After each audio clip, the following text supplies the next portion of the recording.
بسم الله الرحمن الرحيم إن الحمد لله نحمده ونستعينه ونستغفره ونعوذ بالله من شرور أنفسنا ومن سيئات أعمالنا. In the name of Allah, the Beneficent, the Merciful. All praise belong to Allah. Allah who said in the Holy Quran, Al-Yawma akmaltu lakum dinakum wa atmamtu alaykum ni'amati wa raditu lakum li-Islam dina.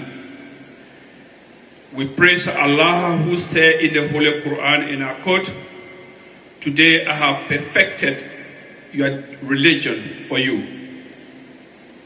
and I have completed my mercies on you, and I have allowed or I have permitted the Islam to be your religion.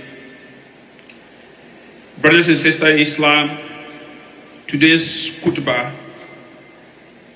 which is just 25 minutes, we're going to talk about the last sermon of the Prophet Muhammad sallallahu alaihi wasallam. 1,400 years ago in Arafah, Ar-Rasul sallallahu alaihi wasallam informed his companions that he is not going to live long after that Arafah day. That was the 9th of Zulhijjah, the 10 years of Al-Hijrah, which makes 1,400 years today. He told his companions, my mission has been accomplished. In our simple English, the mission Allah has sent me to do is completed, it's finished. And indeed, Ar-Rasul only spent 3 months after that day.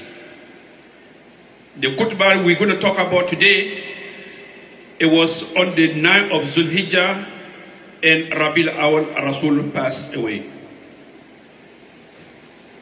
The khutbah that we had, the Rasul sallallahu alaihi wasallam delivered, which was the most powerful khutbah, can be summarized. The lesson we learned from this khutbah technically is just a five topic. We're going to 5 lessons we learn from this khutbah. If the time did not permit us, inshallah, we're not going to mention everything in detail. So we'll just jump here and there and talk about it briefly. So if Allah spare our life, we live longer, maybe in another khutbah, inshallah, we will complete it. May Allah prolong our life so we can see more Jummah. Ar-Rasul sallallahu alayhi wa sallam said in that khutbah, he mentioned that you should not hurt no one, so no one will hurt you. The second one, he said, keep away from interest, riba. Keep away from it. We're going to talk about each and every one of them in detail, but I'm going to give you the heads up. The third one, he said that beware of Satan, shaitan, that made us to come to this earth today, that misled our grandfather, our forefather, Adam alayhi salam, to eat the fruit in Al-Jannah, and which caused us to be here today and be suffering like this. That shaitan, Ar-Rasul said we should be aware of him. We should be very careful with him. That's the third one. The fourth one, Ar-Rasul said that we should work hard, all of us, to eliminate racism, tribalism, the genetic discrimination. We should keep away from any form of discrimination. I'm going to talk about that in detail. The last one, but not the least, Ar-Rasul said that the two spouses, the husband and wife, we should treat each other nicely.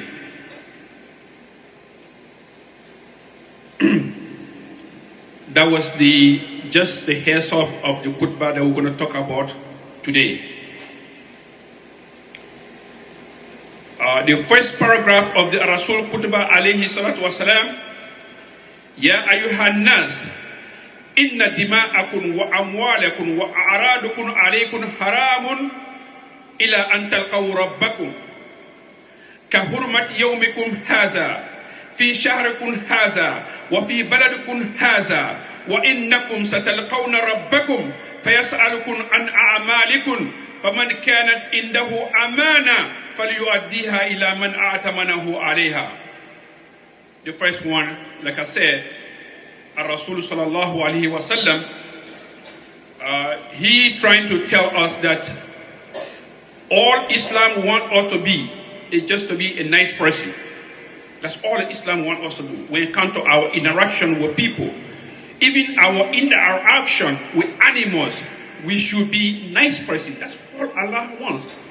Because Allah, or His mercy, with His mighty, with all the power Allah has, He can forgive what you did to Him. But what you did to the fellow mankind, Allah will not forgive that. That particular person or that individual have to forgive you before Allah forgave you. So that's why Rasul is trying to say here, we should be very careful when it comes to dealing with human beings. He said that the blood, killing somebody, or taking somebody's money, or taking somebody's property is sacred. Sacred means haram. Don't do that. If we look at our community or this country that we live in, according to the statistics, this year alone, 2022, we have 314 mass shooting. All we see anytime you turn the television on or you turn the radio on, there's a mass shooting somewhere in the city or in some part of the country. 314 mass shooting in this country, United States of America. And we have all those 314 mass shooting. We have 22,000 people's life have been taken. But guess what? The Rasul, the Prophet of Islam, told us 1,400 years ago, we should not kill each other. Why are you taking somebody's life from? Why are you taking somebody's life? For what? What are you doing? You can have a misunderstanding with someone. That doesn't mean you should kill that person. And last year, according to my research, the gun violence went to almost 692, which total of 45,010 people's life was taken just because of the gun violence. So as for us, that is generally Muslim, non-Muslim, Christian, Jew, whatever religion you have, that is what we're doing to each other in this country. So we should carry the message. Take the message from today that we're not supposed to do that. It can be whatever religion. We're not supposed to take somebody's life. That's what Rasul said 1,400 years ago. And for us, we are who here live right now in this masjid as a Muslims, in this congregation, Rasul sallallahu alaihi wasallam said, "Iza altaqa al-muslimani bisayfihima fal-qatil wal-maqtul fi nar." Rasul said long time ago that if two Muslims take an arm, gun, or whatever weapon and started shooting at each other, the person they killed, that person will go to hellfire. The person who killed, that person will go to hellfire. Both of them will go to hellfire. Why? Because the other one, when the companions asked Rasul sallallahu alaihi wasallam, "Why Rasul? This other man killed his brother. Why he going to the person who they killed? Why that person going to go to hell?" Rasul said, because the other one too, he had armed with him. So he was trying to kill the other one. So both of them will go to hellfire. May Allah protect us from hellfire. Like I said, I'm going to talk briefly about that one. The second one, the property. Property is like where the countries most of us coming from in Africa. One of the corrupt part of the world today is Africa. I'm very sorry to say this in this khutbah, but Africa is one of the places that you buy the property, they will sell that same property to somebody else. Then the third person will come, they will sell to that person. So you will see the deed in your hand, another person get that same deed, the third person get that same deed. Because of what? Corruption. So Rasul said 1,400 years ago, we should not do that. Don't take your friend's property for no reason. Inna ardullahi wasi'at. The land that Allah has is too much. If you know some John Brown got this land, leave that one, go to another place and look for your daily bread. That's why we will talk briefly about that. And then thirdly, the money. The devil that passing all over today is money. Money is the cause of divorce. Money causes people to leave their husband or their wife because of money. The brothers fight each other because of money. The country and countries are fighting because of money. So Rasul said 1,400 years ago, Muslim, in fact, Rasul were addressing, he said, Ya ayyuhan nas. He didn't say, Ya ayyuhal mu'minun or Ya ayyuhal muslimun. Rasul, this particular day, he only said, Ya ayyuhan nas. Ya ayyuhan nas means all mankind. I'm talking to human being in general. I'm not talking to only Muslim. This message I'm saying, I have only few years, few time to live on the planet, on the surface of this planet. So those who hear you, please deliver this message to those who are not here. Some reports say that there were more than 100,000 people attended that Hajj because Rasul made an announcement.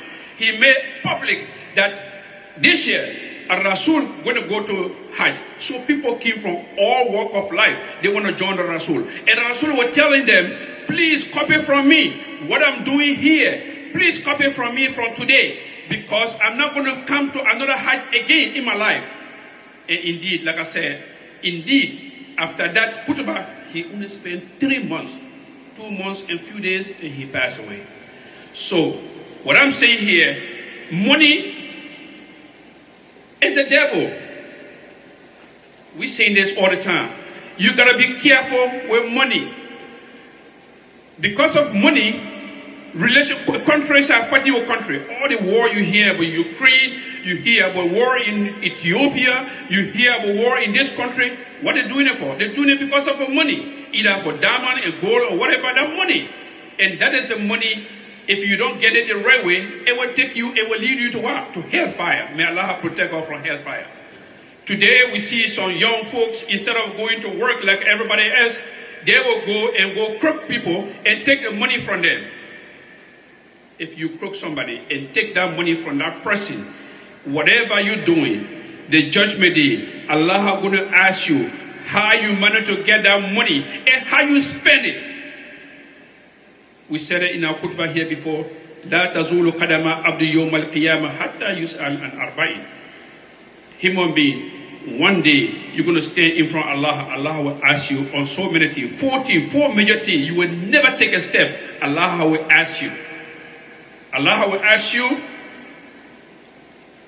Allah will ask you how you. One of the important thing that Allah will ask you, the money that you fed your family, the money that you clothe your family, the money that you used to eat. Allah will ask you how you managed to get this money and how did you spend it after you work hard.